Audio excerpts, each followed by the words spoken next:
आज से आसिफ फारूकी।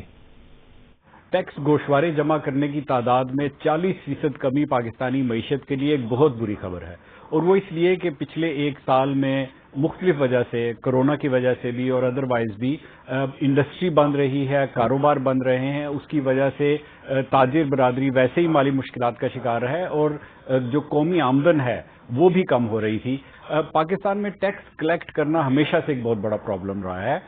हमने देखा है कि पिछले कई दिहाइयों से मुख्तलिफ गवर्नमेंट्स जो हैं वो कोशिश करती रही हैं कि किसी तरह नए टैक्स पेयर्स को टैक्स नेट के अंदर लाया जाए, यानी उनको ऐसे लोग जो जिनकी आमदन तो है लेकिन वो टैक्स जमा नहीं कराते, उनको किसी तरह कागजों पर लाया जाए, उनको कहा जाए कि वो कम से कम टैक्स रिटर्न जमा कराएं। परवेज मुशर्रफ की हुकूमत ने बहुत बड़ा क्रैक डाउन किया था, उन्होंने बहुत कोशिश की। उसके बाद नवाज शरीफ की गवर्नमेंट और उसके बाद पीपल्स पार्टी की गवर्नमेंट ये बहुत कोशिश करती रही हैं टैक्स नेट बढ़ाने की, लेकिन किसी को भी कोई बहुत ज्यादा कामयाबी नहीं हुई। जो मौजूदा हुकूमत है, इसके सरबराह इमरान खान साहब प्राइम मिनिस्टर, उन्होंने तो ये तक कहा था कि जब वो हुकूमत में आएंगे तो 3 गुना टैक्स कलेक्शन को बढ़ा देंगे, लेकिन आज की जो टैक्स जो रिटर्न्स की मिकदार है वो बता रही है कि शायद फिलहाल तो ऐसा होना मुमकिन नहीं है, बल्कि शायद टैक्स के वो टारगेट्स भी अचीव ना कर सकें जो उन्होंने इस साल के लिए मुकर्रर किए थे अपने लिए। यहाँ पे ये बताना भी जरूरी है कि टैक्स रिटर्न्स का ताल्लुक टैक्स जमा करने से उस तरह से बराह रास्त तो नहीं है, क्योंकि बाज रिटर्न्स ऐसे होते हैं जिसमें लोग टैक्स जमा नहीं कराते, सिर्फ बताते हैं कि उन्होंने आमदन कितनी कमाई थी। तो लेकिन माहिरीन का ये कहना है कि टैक्स रिटर्न्स जो है वो ये साबित करते हैं कि आपके टैक्स की बेस कितनी बड़ी है, यानी कितने नए लोग टैक्स देने वालों में शामिल हुए हैं, और उसी पे बतदरीज बिल्ड अप करके और फिर टैक्स की कलेक्शन जो है उसकी मिकदार को बढ़ाया जा सकता है। तो अगर टैक्स देने वालों की तादाद कम हो रही है तो ये अंदाजा लगाना मुश्किल नहीं है कि टोटल जो जमा होगा टैक्स आखिर में वो भी बहुत कम होगा।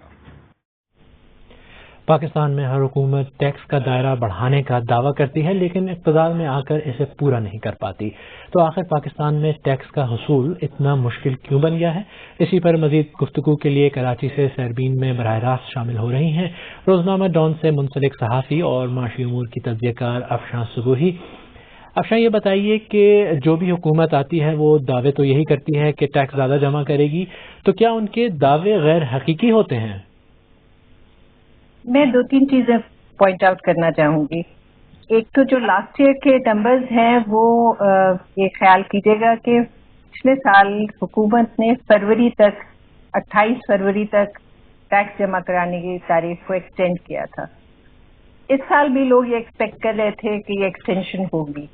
तो अगर पिछले साल के कलेक्शन जो दिसंबर में था उससे आप इस साल दिसंबर 8 तक के जो गोशवारे जमा हुए हैं उनको कंपेयर करें तो कॉन्ट्रास्ट इतना ज्यादा नजर नहीं आता। पिछले साल दिसंबर के फर्स्ट वीक तक 1.7 मिलियन यानी 17 लाख लोगों ने टैक्स जमा कराया था, और इस साल 13 लाख लोगों ने टैक्स जमा कराया है। लेकिन अगर आप पूरे साल का देखें, यानी फरवरी के एंड तक जाएं, तो फिर वो 29 लाख लोग बन जाते हैं लास्ट ईयर। तो मेरे ख्याल में गवर्नमेंट अगर ये डेट एक्सटेंड करेगी तो शायद गोशवारे मजीद जमा हो सकें। लेकिन एक चीज और मैं यहाँ पे पॉइंट करना चाहूंगी कि ये इम्प्रेशन कि पाकिस्तानी टैक्स नहीं देते शायद पूरी तरह दुरुस्त नहीं है। ये बात दुरुस्त है कि डायरेक्ट टैक्सेस पाकिस्तान में कम जमा किए जा पाते हैं, जो कि बेसिकली जो लोग एम्प्लॉयड हैं वो या जो बिजनेसेस हैं वो देते हैं, लेकिन इनडायरेक्ट टैक्स पाकिस्तान में हर फर्द देता है। ठीक, लेकिन ये भी एतराज किया जाता है कि मुल्क में ज्यादातर माशी सरगर्मी का इंदराज ही नहीं है, कहीं जिक्र ही नहीं। तो क्या ये हकीकत है? जी बिल्कुल ये हकीकत है कि पाकिस्तान में इनफॉर्मल इकोनॉमी कुछ लोगों का ख्याल है तकरीबन उतनी ही बड़ी है कि जितनी फॉर्मल इकोनॉमी है। तो यकीनन उसका भी एक बड़ा हाथ है कि पाकिस्तान में, क्योंकि इनफॉर्मल सेक्टर में बहुत सारे SMEs हैं, बहुत सारी सर्विसेज हैं जो कि पूरी तरह से हमारी बुक्स पे शो नहीं करती, जिसकी वजह से उनको उनके एक्चुअली हजम का अंदाजा और उन पे कितना क्या लाइबिलिटी बनती है उसको असेस करना बहुत मुश्किल है। तो गवर्नमेंट दोनों चीजें करने की कोशिश करती है। टैक्स का दायरा बढ़ाने की कोशिश भी करती है और ज्यादा से ज्यादा लोगों को फॉर्मल इकोनॉमी में लाने की कोशिश भी करती है। ठीक है, अच्छा ये बताएं कि टैक्स का हदफ हुकूमत जो भी मुकर्रर कर ले वो उसे हासिल नहीं कर पाती, इसकी क्या वजूहात हैं? कई वजूहात हैं। जो टैक्स का सिस्टम है उसमें बहुत सारे लूप होल्स हैं, वीकनेसेस हैं। जो मशीनरी है, जो टैक्स यानी टैक्स कलेक्ट करने की मशीनरी है, उसमें भी बहुत सारे फ्लॉज हैं। बहुत उस पर बात होती है कि किस तरह उसको रिफॉर्म किया जाए, किस तरह उसको इम्प्रूव किया जाए। शायद कुछ पेशरफ्त हुई हो, लेकिन यकीनन वो पेशरफ्त काफ़ी नहीं है। जो रिजल्ट्स हैं वो ये बताते हैं कि टैक्स रिटर्न या टैक्स कलेक्शन के जो भी एम्बिशियस, यदि हुकूमत हमेशा क्योंकि ज़रूरियात ज़्यादा हैं और गवर्नमेंट पे प्रेशर होता है, तो वो एम्बिशियस किस्म के टारगेट्स रखते हैं, लेकिन उसको यकीनन मीट नहीं कर पाते। उसमें एक वजह शायद ये भी है कि लोगों को लगता है कि मॉरल अथॉरिटी गवर्नमेंट की उस वक्त ज्यादा होगी अगर सर्विसेज भी उसी लेवल की वो प्रोवाइड कर सके। वक्त खत्म होने की वजह से बात यहीं काटनी पड़ेगी। अफशान सोबही कराची से हमसे बात करने का बहुत शुक्रिया। चीन में कोरोना वायरस की वबा फैलने के बाद पेश आने वाली मुश्किलात के बाद मुल्क अब एक बार फिर अपनी माशी तरक्की की उसी रफ्तार की जानिब बढ़ रहा है जहां वो एक साल पहले था। कोरोना के इन्फेक्शन बहुत ही कम है और पाबंदियां तकरीबन खत्म हो चुकी हैं। आइए देखते हैं कि चीन ने ये सब कुछ कैसे हासिल किया। तफसील के साथ काशिफ कमर। ये दो मुख्तलिफ खवातीन हैं जिन्होंने वबा का सामना किया। उनकी जिंदगी का सफर एक दूसरे से मुख्तलिफ है। अब जब यहाँ जिंदगी मामूल पर लौट रही है, आगे बढ़ने के लिए उनके ख्यालात भी मुख्तलिफ हैं। फैन 2500 मील का चक्कर काट कर वापस अपने इस छोटे से अपार्टमेंट में लौटी हैं। वो इस दौरान वालिदैन के साथ रहने पर मजबूर थी। ये जानते हुए कि कोरोना की वबा ने चीन से जन्म लिया, फैन फिक्रमंद है कि दुनिया उनके बारे में क्या सोचेगी। मैं फिक्रमंद हूँ। ऑनलाइन पर चीनी लोगों के बारे में बहुत कुछ कहा जा रहा है। मैं नहीं चाहती कि दुनिया में कोई चीनी बाशिंदों को परेशान करे। मैं सोचती हूँ कि हमें ये परेशानी नहीं देखनी चाहिए थी। मुझे उम्मीद है कि अगले साल एक नया बार खरीद लूंगी।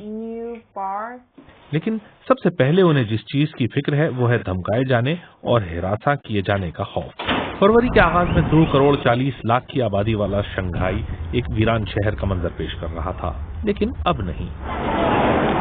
ठीक हालात में शहर का मंजर कुछ यूं होता है।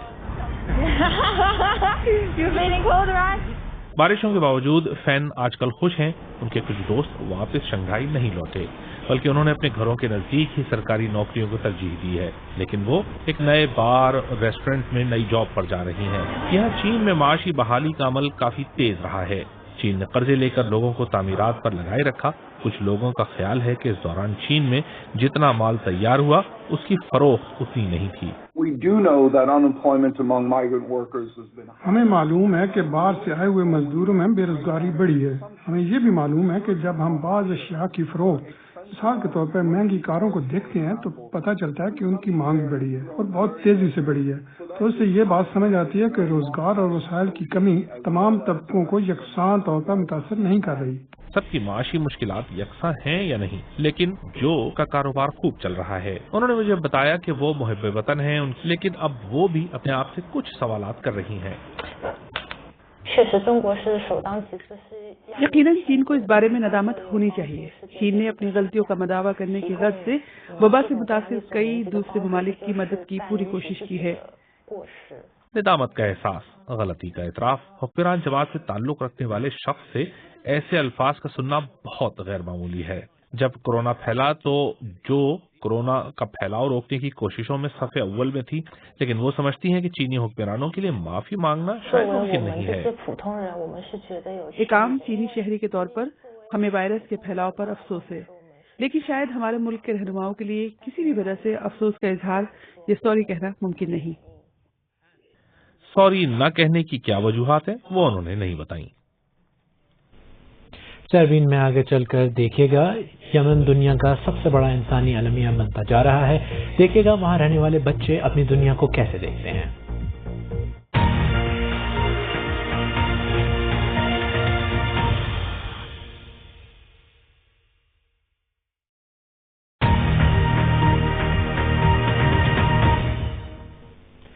BBC उर्दू के प्रोग्राम सरवीन में एक बार फिर खुशामदीद। मैं हूं खालिद करामत। इस वक्त सब कह रहे हैं कि यमन को दुनिया का बदतरीन इंसानी बहरान का सामना है, लेकिन इसकी आबादी का 60% हिस्सा 25 बरस से कम उम्र का है। उनके लिए इस माहौल में पलना और बढ़ना कैसा होगा, देखिए नवाल अल-मज़हफी की रिपोर्ट। हमें ये तवक्को नहीं है कि ये हमारी जिंदगी की आखिरी महफूज रात होगी। एक दिन अचानक हमने जेट तैयारों की गरजदार आवाजें सुनी। मैं अपनी नस्ल के लोगों से चाहती हूँ कि वो अपनी आवाज बुलंद करें और बताएं कि यमन में क्या हो रहा है। यमन के हालात पर दुनिया के बदतरीन इंसानी बहरान का लेबल है, लेकिन जब 60% आबादी की उम्र 25 बरस से कम हो तो वहाँ रहना कैसा लगता है?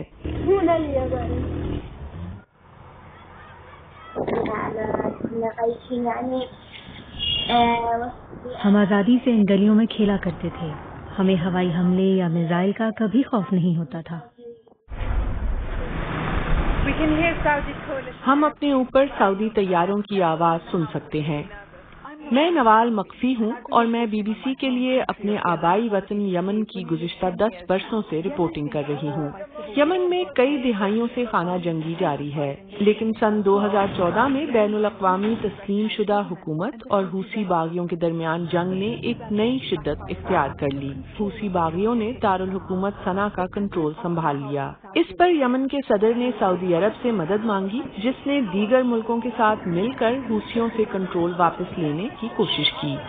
मेरे वालिद काम पर नहीं जा सकते थे क्योंकि सड़कें बंद थी। जंग ने 35 लाख अफराद को अपने घरों से भागने पर मजबूर कर दिया है। यमन को छोड़ना शायद मेरे लिए सबसे ज्यादा तकलीफ-देह काम था। मेरा सिर्फ स्कूल ही नहीं छूटा, बल्कि मेरे घर वाले और मेरे दोस्त भी बिछड़ गए। इसकी मुझे गहरी तकलीफ हुई।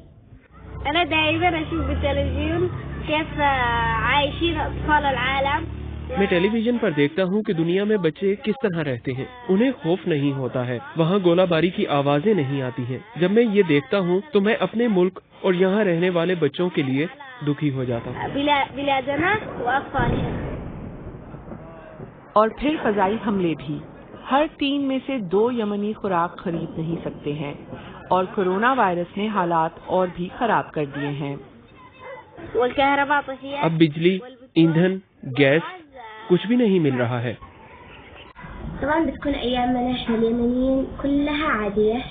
गुर्बत, कोविड-19 और जंग की वजह से हमारी जिंदगियां बेरौनक हो गई हैं। हम कहीं नहीं जा पाते हैं। हमने देखा कि दुनिया के बदतरीन इंसानी बहरान में रहना कैसा होता है, लेकिन ये नौजवान आपसे अपने मुल्क के बारे में क्या चाहते हैं? मैं चाहती हूँ कि दुनिया यमन की अच्छी बातों के बारे में जाने। यमन इस वक्त जंग से दो चार है, लेकिन यमनी आवाम जंग का मुकाबला कर रहे हैं। यमनी पुरउम्मीद हैं। मुझे उम्मीद है कि यमन वापस वैसा हो जाएगा जैसा ये था, इंशाअल्लाह। अफ्रीकी मुल्क सेनेगाल में लबनान से ताल्लुक रखने वाली एक नौजवान माहिर तामीरात मुल्क भर में चांद पर रसदगाहों के लिए डिजाइन की जाने वाली ईंटों से स्कूल तामीर कर रही हैं। इंतहाई गर्म मौसम के लिए ये निहायत मौजू मटीरियल है और उन्हें उम्मीद है कि दूसरे लोग भी ऐसे माहौल दोस्त या आबो हवा से मुताबिकत रखने वाले स्कूल तामीर करेंगे।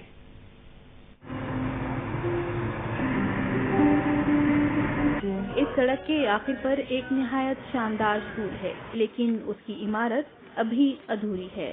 फिर भी इसमें 130 बच्चे ज़ेर तालीम हैं। ये माहिर तामीरात लैला मरवा और उनके लेट्स बिल्ड माई स्कूल नामी खैराती इदारे का मंसूबा है। मेरी पेशा वाराना जिंदगी एक मुश्किल दौर से गुजर रही थी और फिर मैंने रज़ाकाराना काम शुरू किए। इसके बाद मुझे एहसास हुआ कि मैं अपनी पेशा वाराना महारत को रज़ाकाराना कामों में इस्तेमाल करके बहुत मुस्बित काम कर सकती हूँ। मैंने अपने बचपन का ज्यादातर वक्त सेनेगाल में गुजारा था, क्योंकि मेरे वालिदैन यहीं पैदा हुए और पले बढ़े। लिहाजा मेरे लिए कुदरती बात थी कि मैं यहाँ कोई मंसूबा शुरू करूँ। सेनेगाल में शरह ख्वानदगी 51% से जरा ज्यादा है। ये आबादी का तकरीबन 41% हिस्सा 25 साल से कम उम्र नौजवानों और बच्चों पर मुश्तमिल है। इसका हमारे गांव पर बहुत अच्छा असर पड़ा है। बच्चों को पढ़ने बहुत दूर जाना पड़ता था, जहां मुतबादिल दिनों में क्लासेस होती थी। अब यहाँ स्कूल खुलने से बच्चे पीर से जुमे तक रोजाना स्कूल आ सकते हैं। स्कूलों की पुरानी इमारतें बांसों से बनाई जाती थीं, जो कि बारिशों में अक्सर गिर जाती थीं और फिर दोबारा तामीर नहीं हो पाती थीं। ये 4 स्कूलों में से दूसरा स्कूल है जिसकी सेनेगाल में तामीर की मंजूरी दी गई है, लेकिन लैला को उम्मीद है कि ऐसे बहुत से स्कूल बनाए जाएंगे। उन्हें ये भी उम्मीद है कि दुनिया भर में ऐसे स्कूल बनाने शुरू हो जाएंगे। वो इस जदीद तरीके से माहौल दोस्त इमारतें तामीर करने की एक मिसाल भी कायम कर रही हैं। मैं सन 2012 में रिटायर हो गई थी, लेकिन जब मैंने देखा कि मेरे गांव में जहां मैं रहती हूँ उन्हें टीचर्स की तलाश है, तो मैंने भी अपना टीचिंग बैग संभाल लिया। एक मुफ्त स्कूल का खुलना बहुत फायदेमंद है, लेकिन 6 क्लासरूम काफी नहीं है। मैंने मुल्क के कई हिस्सों में नौकरी की है और हमें सेनेगल में बहुत से स्कूल खोलने की जरूरत है, क्योंकि बहुत से देहात ऐसे हैं जहाँ लोग कभी स्कूल गए ही नहीं। ये 4 स्कूलों में से दूसरा स्कूल है जिसकी सेनेगाल में तामीर की मंजूरी दी गई है, लेकिन लैला को उम्मीद है कि ऐसे बहुत से स्कूल बनाए जाएंगे। उन्हें ये भी उम्मीद है कि दुनिया भर में ऐसे स्कूल बनने शुरू हो जाएंगे। वो इस जदीद तरीके से माहौल दोस्त इमारतें तामीर करने की एक मिसाल भी कायम कर रही हैं। आप हमसे ट्विटर पर भी राब्ता कर सकते हैं। मेरा ट्विटर हैंडल है @KKaramat। आज से अरबीन में बस इतना ही। ताज़ा तरीन खबरों के लिए हमारी वेबसाइट bbc.com/urdu देखते रहिए। खालिद करामत को भी इजाज़त दीजिए।